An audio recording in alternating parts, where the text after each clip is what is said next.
Russia தரப்பிலிருந்து நையர்ல nuclear power plant உருவாக்குவதற்கான proposal முன் வச்சிருக்கிறார்கள். இந்த நையரை எடுத்து பார்த்தோம் என்றால் இந்த நையர் பிரான்சினுடைய முன்னாள் காலனி நாடாக இருந்தார்கள். பட் இங்க ராணுவ பிரச்சனை ஏற்பட்டு பிரான்ஸ் ஆனது துரத்தி அடிக்கப்பட்டிருந்தார்கள். இங்க இருந்து பிரான்சோட ராணுவ வீரர்களும் துரத்தி அடிக்கப்பட்டிருந்தார்கள் என்று சொல்ல முடியும். இங்க இருந்துதான் அதிகளவான யுரேனியத்தை பிரான்ஸ் ஆனது எடுத்துக்கொண்டிருந்தார்கள். பிரான்ஸ் மட்டுமில்ல ஐரோப்பிய நாடுகளும் அமெரிக்காவும் எடுத்துக்கொண்டிருந்தார்கள் என்று சொல்ல முடியும். இப்படி இருக்கிற பிரான்ஸை விரட்டி எடுத்தது மட்டுமில்லாமல் பிரான்சினுடைய நேஷனலிஸ்ட் பிரான்ஸ் குரூப்பாக இருக்கின்ற உரானோ ஆபரேஷன் என்ற குரூப்பையும் விரட்டி அடித்திருக்கிறார்கள். இந்த குரூப் தான், இந்த கம்பெனி தான் நையர்ல இருந்து யுரேனியத்தை எடுத்துக்கொண்டு போனார்கள் என்று சொல்ல முடியும். இப்போது இவர்களை கேன்சல் பண்ணிட்டு இவர்கள் நையர்ல இருந்து யுரேனியத்தை எடுப்பதை தடை பண்ணிட்டு இவர்களை விரட்டி எடுத்துட்டு ரஷ்யாவுடைய ரோசாட்டோ நிறுவனத்தோடு தான் நையரானது யுரேனியம் எடுப்பதற்கான அக்ரிமெண்ட்ல சைன் பண்ணி இருக்கிறார்கள். அதாவது பிரான்ஸை விரட்டி எடுத்துட்டு அந்த இடத்துக்கு இப்போது ரஷ்யாவை கொண்டு வந்திருக்கிறார்கள் என்று சொல்ல முடியும். பிரான்சினுடைய கம்பெனிகளை எடுத்து பார்த்தோம் என்றால் இங்க இருந்து எடுக்கப்படுகின்ற யுரேனியத்துக்கு ஒரு சொட்டு பணத்தை கொடுத்துட்டு மார்க்கெட்டில் என்ன பிரைஸ் போகுதோ அதை விட்டு ஒரு சொட்டு பணத்தை கொடுத்துட்டு இங்க இருந்து யுரேனியத்தை திருடி கொண்டு போனார்கள் என்று சொல்ல முடியும். பட் ரஷ்யா அப்படி இல்லை. மார்க்கெட்டில் என்ன பிரைஸ் போகுதோ அந்த பிரைஸுக்கு தான் இந்த நையர்ல இருந்து யுரேனியத்தை ரஷ்யா எடுக்கிறார்கள். இதற்கான ரஷ்யாவோட மிகப்பெரிய நியூக்ளியர் கம்பெனியாக இருக்கின்ற, அதாவது நியூக்ளியர் பவர் பிளான்ட் உருவாக்குகின்ற ரோசாட்டோ நிறுவனம் தான் இப்போது நையரோட அக்ரிமெண்ட்ல சைன் பண்ணி இருக்கிறார்கள். அது மட்டும் இல்லாமல் இப்படி கோஆபரேஷன்ல சைன் பண்ணுவதன் மூலம் இங்கே இருக்கின்ற நையரில் இருக்கின்ற ஊழியர்களுக்கு தேவையான ட்ரைனிங்காக இருக்கட்டும், அங்க இருக்கிற வேலையாட்களுக்கு தேவையான ட்ரைனிங்காக இருக்கட்டும், அவர்களுக்கு தேவையான மெடிக்கல் உதவிகளாக இருக்கட்டும், அதனைக்குமே செய்ய போறார்கள். அது மட்டும் இல்லாமல் இப்போது ரஷ்யா தரப்பிலிருந்து இந்த நையர்ல நியூக்ளியர் பவர் பிளான்ட் உருவாக்குவதற்கான ப்ரொபோசல் முன் வச்சிருக்காங்க. இதற்கு நையர் கண்டிப்பாக ஓகே சொல்லக்கூடிய வாய்ப்புகள் இருக்கு. அப்படி ஓகே சொல்லி இங்க நியூக்ளியர் பவர் பிளான்ட் ஆனது உருவாக்கப்படுது என்றால் ஆப்பிரிக்காவிலேயே முதலாவது நியூக்ளியர் பவர் பிளான்ட் வைத்திருக்கின்ற, அதுவும் வெஸ்ட் ஆப்பிரிக்காவில் முதல் நியூக்ளியர் பவர் பிளான்ட் வைத்திருக்கின்ற நாடாக இந்த நையரானது மாறுவார்கள். ஏற்கனவே புருக்குரோ பசவுக்கும் நியூக்ளியர் பவர் பிளான்ட் உருவாக்குவதை பற்றி ரஷ்யா தரப்பிலிருந்து பேச்சுவார்த்தையில் ஈடுபட்டார்கள். அதுக்கு புருக்குனோ பசோ தரப்பிலிருந்து ஓகே சொல்லி இருக்கிறார்கள் என்ற செய்தியில் வெளியே வந்திருந்தது. பட் அதுக்கு பிறகு இந்த நியூக்ளியர் பவர் பிளான்ட் பற்றிய செய்தியில் வெளியே வரவில்லை. ஆகவே ஆப்பிரிக்க நாடுகளிலும் இப்போது நியூக்ளியர் பவர் பிளான்ட் உருவாக்குவதற்கான நடவடிக்கையில் ரஷ்யா ஈடுபடுகிறார்கள். இப்ப நியூக்ளியர் பவர் பிளான்ட் உருவாக்குவதன் மூலம் ஆப்பிரிக்க நாடுகளுக்கு ரஷ்யாவுக்கும் இடையிலான உறவுகள் இன்னுமே ஸ்ட்ரென்தன் அடையும். ஏனென்றால் இவர்களுக்கு தேவையான நிறைய உதவிகளை ரஷ்யா செய்வார்கள். மேற்குலக நாடுகளோட ஆதிக்கத்தின் கீழ் ஆப்பிரிக்க நாடுகள் இருந்தவரையுமே இப்படியான எந்த ஒரு நடவடிக்கையிலும் ஆப்பிரிக்க நாடுகளை ஈடுபடுத்தியதில்லை. உண்மையை சொல்லணும் என்றால் ஆப்பிரிக்க நாடுகளை ஒரு அடிமையாகத்தான் மேற்குலக நாடுகள் நடத்தினார்கள். பட் ரஷ்யா அப்படி பார்க்கல. ரஷ்யா தங்களுடைய நட்பு நாடுகளாக பார்க்கிறார்கள்.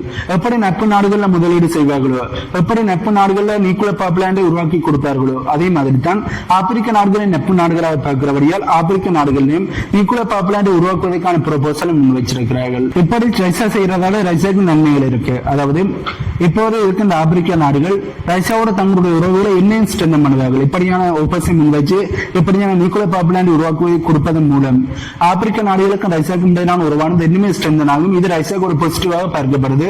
இதனாலதான் ரஷ்யா இதனை ப்ரொபோஸ் பண்ணி இருக்கிறார்கள் என்று சொல்ல முடியும். இப்படி இருக்கிற இப்படி நியூக்ளியர் பவர் பிளான்ட் உருவாக்குவதற்கான முடிவை இரண்டு நாடுகளும் ஓகே சொன்னார். ரஷ்யா தரப்பிலிருந்து ப்ரொபோசல் முன் வச்சிருக்காங்க. இதற்கு நையர் தரப்பிலிருந்து ஓகே சொன்னார்கள் என்றால் இதற்கு கண்டிப்பாக மிகப்பெரிய ரிஸ்கான இருக்கும், செக்யூரிட்டி ரிஸ்க் இங்கே ஏற்படும். என்றால் இந்த விஷயம் கண்டிப்பாக மேற்குலக நாடுகள் பிரான்சுக்கும் அமெரிக்காவுக்கும் மிகப்பெரிய ஒரு கடுப்பை ஏற்படுத்தும். இதனால் அவர்கள் எப்படியாவது இதனை தடுக்கணும் என்றதுக்காண்டி நையர்களை இன்னுமே அதிகமான தீவிரவாத தாக்குதலை மேற்கொள்ள வைப்பதற்கான நடவடிக்கையில் ஈடுபடுவார்கள்.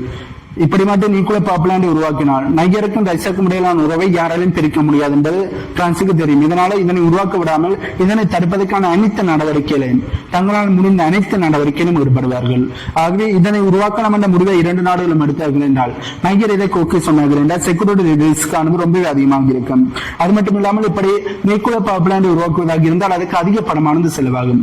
அதிக பணம், செக்யூரிட்டி ரிஸ்க் இது அதிகமாக இருக்கு.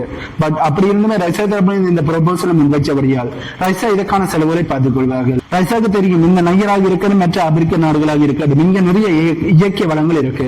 இந்த இயற்கை வளங்களானது ரஷ்யாவுக்கு தேவை. ரஷ்யா மார்க்கெட்டில் என்ன பிரைஸ் ஆனது இருக்கோ அந்த பிரைஸை கொடுத்து இதனை வாங்குவார்கள். பட் இயற்கை வளங்களை தொடர்ந்து வாங்கணும், எந்த ஒரு லிமிட்டுமே இல்லாமல் அன்லிமிட்டாக வாங்கணும் என்றால் அது ஆப்பிரிக்க நாடுகள்கிட்ட தான் அந்த வளங்கள் இருக்கு.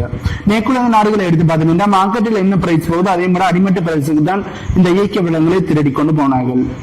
ஆகவே இப்போது மேற்குலக நாடுகளை விரட்டி அறிந்தபடியால் ஆப்பிரிக்காவில் இருக்கின்ற இயற்கை வளங்களை ரஷ்யாவால் எடுக்க முடியும். பட் அதனை அன்லிமிட்டாக தொடர்ந்து எடுக்கணும். இப்ப மார்க்கெட்டில் என்ன பிரைஸ் இருக்கோ அந்த பிரைஸுக்கு இருக்கலாம், அதனை கொடுத்து ரைஸா வாங்குகிறார்கள். ஓகே, பட் தொடர்ந்து ரைஸா வாங்கணும் என்றால் மார்க்கெட்டில் போற பிரைஸுக்கு மட்டும் வாங்கக்கூடாது. இந்த நாடுகளுக்கான சலுகைகளை கொடுக்கணும், இந்த நாடுகள்ல நிறைய முதலீட்டை செய்யணும். அந்த வகையில் தான் இந்த நியூக்ளியர் பவர் பிளான்ட்டுக்கான முதலீட்டை ரைஸா செய்ய போறார்கள். இப்ப இந்த உலக நாடுகளில் இருக்கிற மிகப்பெரிய ஒரு சிக்கல் என்ன என்று பார்த்தோம் என்றால் வளங்கள் கிடைக்கிறது கஷ்டமாக இருக்கு. ஒரு நாட்டிட்ட இந்த வளங்களை இருக்கிறார்கள் என்றால் மார்க்கெட்டில் இருக்கின்ற பிரைஸை விட குறைந்த பிரைஸுக்கு இருக்கணும் என்று உலக நாடுகள் நினைக்கிறார்கள், அது மேற்குலக நாடுகள். பட் ரைஸா போன்ற நாடுகள் என்ன நினைக்கிறார்கள், மார்க்கெட்டில் இருக்கின்ற பிரைஸுக்கு தான் அதனை வாங்கணும் என்ற முடிவில் ரைஸா தெளிவாக இருக்கிறாங்க.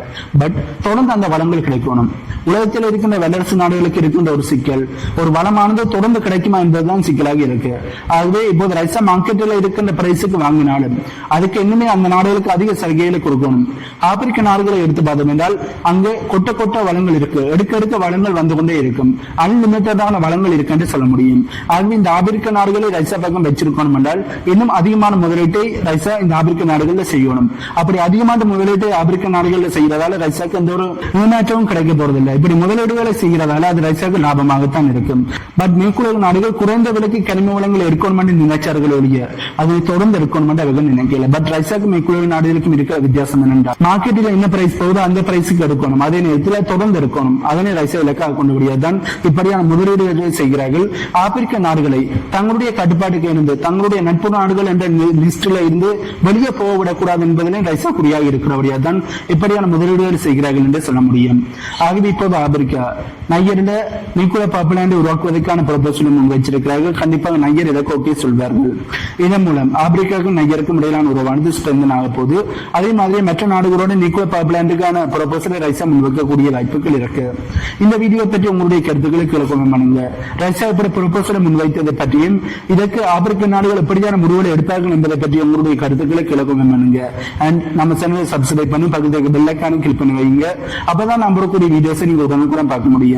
என்னோட வீடியோல உங்களை மீட் பண்றேன்.